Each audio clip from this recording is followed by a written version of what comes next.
Hi, this is Steve Hoye for the Analytics for Energy Decline Curve Fitting Workflow. This is a series of tutorials. Right now we're going to talk about type curve generation. Imagine that we've gone ahead and run a decline curve analysis using the model fit controls that you can see up here. When we've completed this, we have a series of different decline curve fits for a series of wells that we inserted into a well set. Imagine that we want to make a type curve, perhaps of the wells that have that start with a well named Bearcat from this lease here in Glasscock County. I can select those wells over here if I want to. Let's go ahead and get some of the additional ones over here. I'll hold the control key down in Spotfire and get a nice collection of wells here. To generate a type curve, I can come down over here and open up the accordion that says Type Curve Model Controls right here. I can give this a name. Bearcat lease is good. Spell that right. There are some other options here that we don't need to talk too much about. Of particular importance is the time scale. We can aggregate these by calendar date, or we can aggregate them by elapsed time. In this particular case, let's go ahead and choose elapsed time, elapsed years, as the time scale.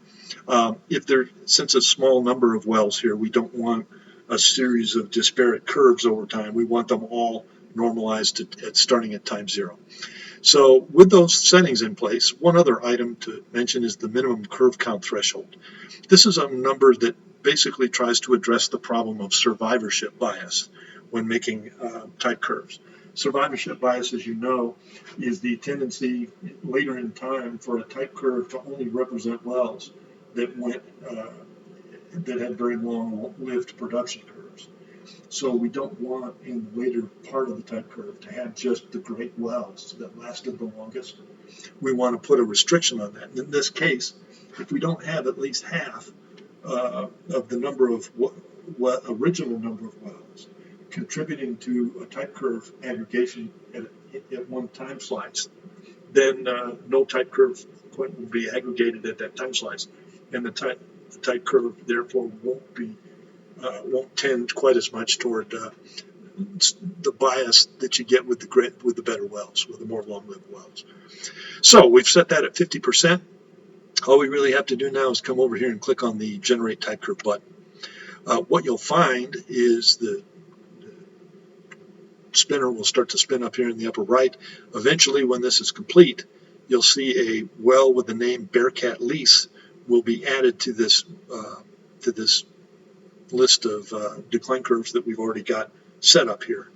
And then we can go and take a look at that particular type curve and adjust it if we need to, do economics on it if we need to, any of the other things that a type curve is good for.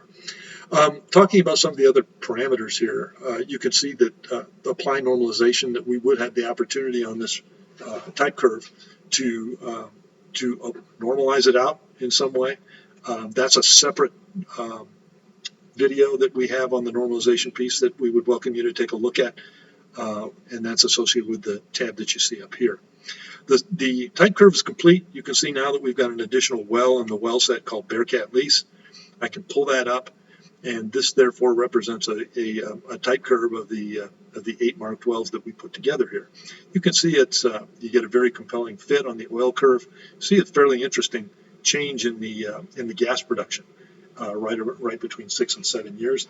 That's interesting. It'd be fun to kind of go back and look and see if we might be able to see what that comes from. But in the grand scheme of things, that's how easy it is to generate a type curve using this workflow. And that type curve now becomes a part of the well set at large. If you wanted to go and look, as we've shown in another video, at some of the uncertainty in the fitting that's associated with this particular type curve, we can come back to the markup chain Monte Carlo diagnostic page here and get some feel for that type curve, what the uncertainty are in the various ARPS parameters, and even in the look at the uncertainty in the EUR. We would welcome you to look at the video that's associated with MCMC diagnostics in order to learn more about this particular page. But hopefully that's helpful for you with respect to how easy it is to generate a type curve and some of the parameters that you might deal with when doing so. Thank you very much, and stay tuned for another video.